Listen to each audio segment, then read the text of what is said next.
This is Tecker 901, episode 58, Firefox 3.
I'm Michael Plasmer. And I'm Mike Dovin. And today we're going to show you Firefox 3, which actually just launched yesterday, June 17th, 2008.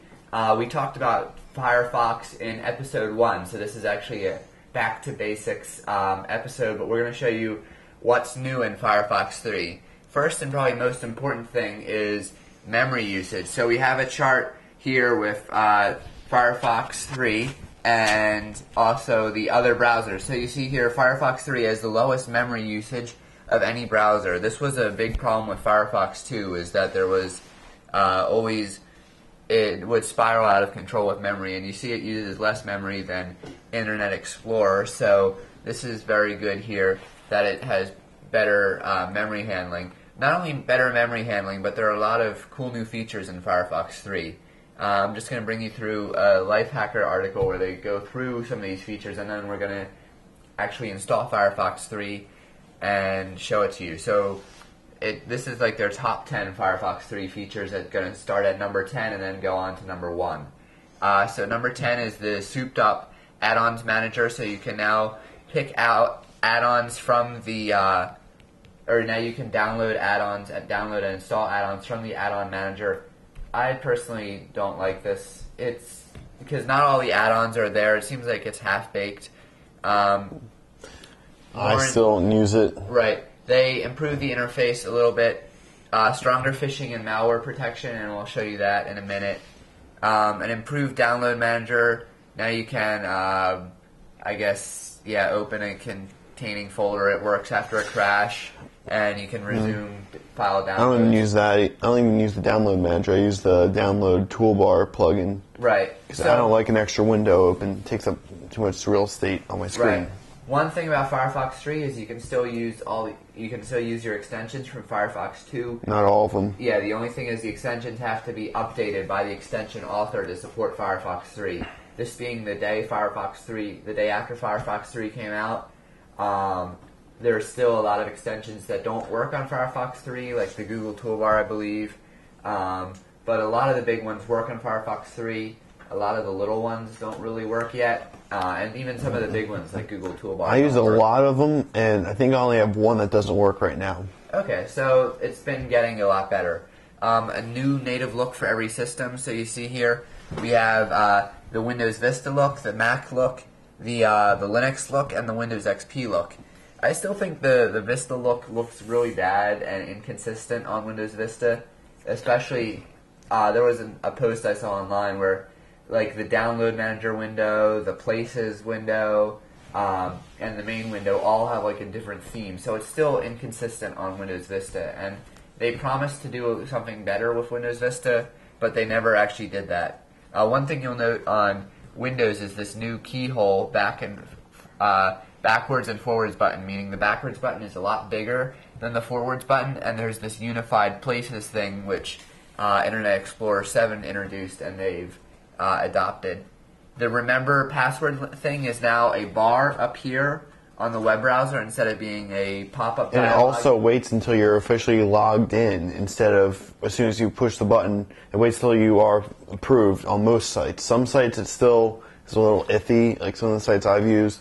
That I log in, but it's not completely logged in yet. It's like it goes to you got your password wrong page and it still asks you to remember. Right. On most pages, if you log in and you have the correct credentials and you're already in, then Firefox will ask you. If it's wrong, they won't. Right. On most sites. And it's also cool because it's a bar, so you can ignore it. Whereas with the other system, you either had to tell it remember or not now. You had to do something. This, you can just ignore the bar if you don't like it.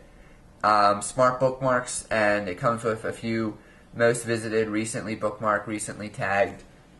I don't really use it, but if you like knowing what your most visited sites are, the Places Organizer replaces the Bookmarks Manager. This is kind of cool because it's an integrated history and favorite system, and also you can tag stuff.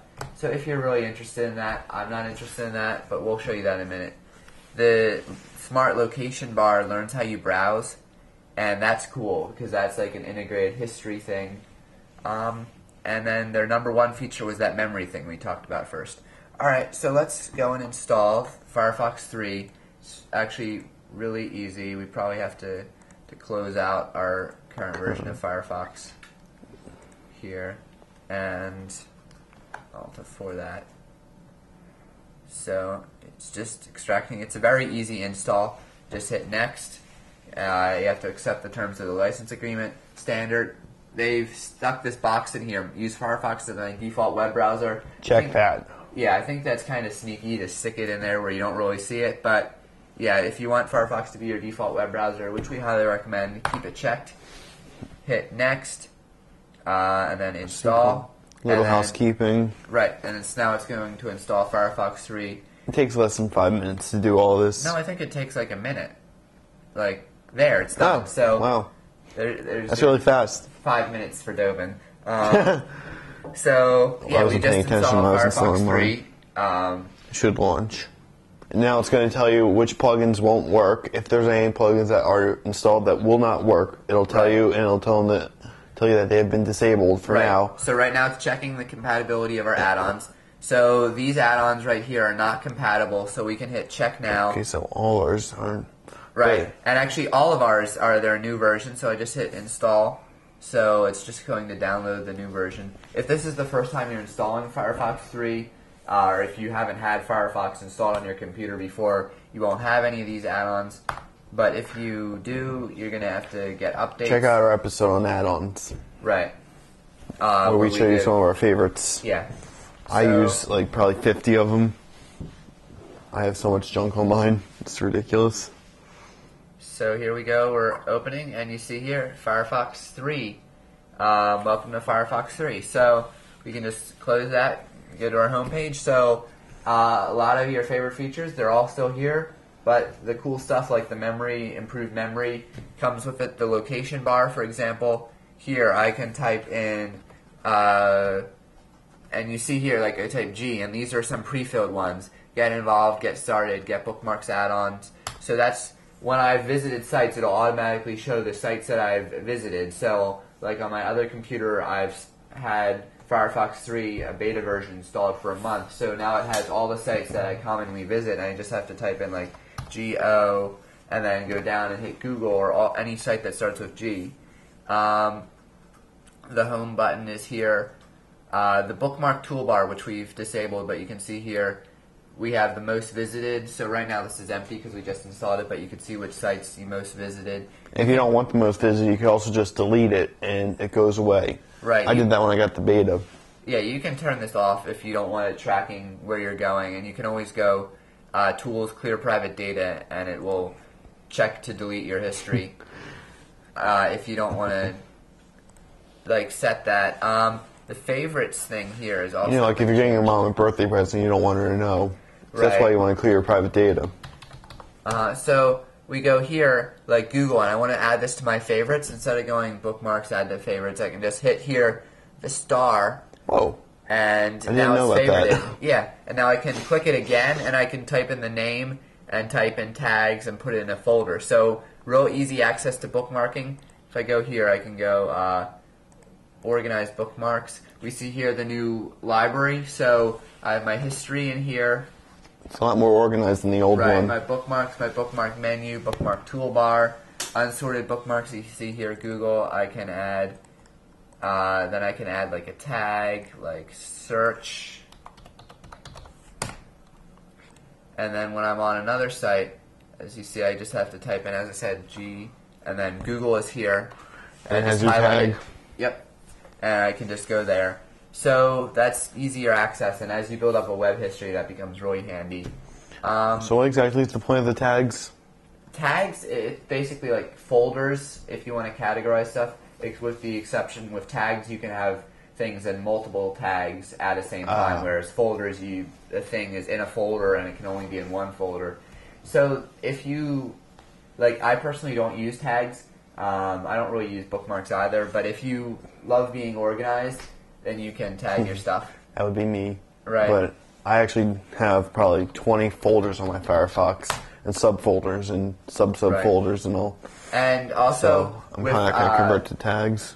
Firefox 3, the address bar here, if you click on the fave icon, it'll tell you when you're on a secure site. This will turn green right here. So with extended validation, it'll tell you what the company is and who was verified when you click on the fave icon.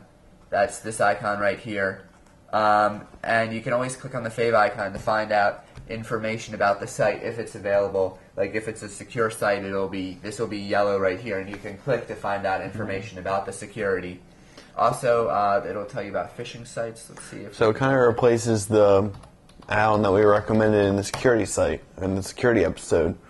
It doesn't replace that. It's an addition. So it's actually something that Internet Explorer did that they've borrowed.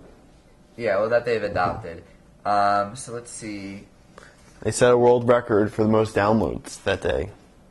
Right. As of now, that's unverified, but they believe to do that. Let me see. Where's our release notes? Trying to find. Like they also have. I think they've improved the phishing protection. So here we go. Release notes. So I just want to find like a phishing site. Here. What's new? Here we go. What's new? So, like malware protection. If you go to a site that's known to have malware, it'll give you this message here. The save icon here does not change, but it'll say reported attack site, and then you can say get me out of here or ignore this warning down here. They also have stronger messages in Firefox 3 if you have a site that has a bad security certificate. Before it was just like a warning that wasn't really informative. You could easily bypass. Now they tell you more about the dangers of going to a site with an invalid security certificate. Phishing protection is still there, of course. And here's the invalid SSL certificate. So you can see it'll tell you secure connection failed. It's just a little better with the security. What else? Is there anything we didn't cover? There's a lot of minor updates, so really, you definitely want to update if you're already a Firefox user, unless you have extensions that don't really work, in which case we'd recommend you wait another month, and probably by the time this episode comes out, because we're filming this on June 18th, 2008, so by the time this episode comes out, you'll definitely want to upgrade to Firefox 3, and if you're not a Firefox user already, Switch. It's definitely a lot better than Internet Explorer, and this new release just makes it even better. And for the few sites that don't work in Firefox, use the free extension IE tab. Just search for it in Google, download it, install it. Which at this time is not compatible. Is it not compatible? No, it's compatible. Oh, is it? It is compatible. And then you can just set up sites like Windows Update on Windows XP that you always should open in Internet Explorer, and that way you use Firefox when you do, and Internet Explorer when you have to. I'm Michael Plasmar. And I'm Mike Dovin. Check out Firefox 3. To watch this episode again, or to watch any of our prior episodes, you can visit our website, 911.tecker.net, T-E-C-K-E-R. And on the website, we have our prior episodes, as well as you can view them directly on the website, or you can download them in WMV for Windows, iPod, or QuickTime format for your iPod, or if you have iTunes installed, an MP3 audio-only version of the show, and a WMV HD version of the show, which you can download via BitTorrent that looks really, really clear and in pristine HD quality. and instructions for downloading via BitTorrent are also on the site. On the right-hand side, we have more information about us and about each of the members of the show, as well as quick links to all of our prior episodes and links to the RSS feeds for each of the formats that we release the show in, and links to subscribe to the show in iTunes if you have an iPod, an Apple TV, an iPhone, any Apple device. You can click on that link in either video or audio format. You can also, in iTunes, search for Tecker, T-E-C-K-E-R, in the iTunes store, and then you can find our podcast that you can subscribe to free. Also, if you do not have an iPod, if you have like a generic MP3 player, then you can use you can still listen to our show if on our website you subscribe to this MP3 audio version in a feed catcher, in a podcatcher like Juice. You can search for Juice on Google, download that program, and then it'll load the shows automatically onto your generic MP3 playing device. If you have any questions about the show or about technology, you can send us an email at 911@tecker.net, or you can leave us a voicemail at 610-572-2847. Thank you so much for watching Tecker 911.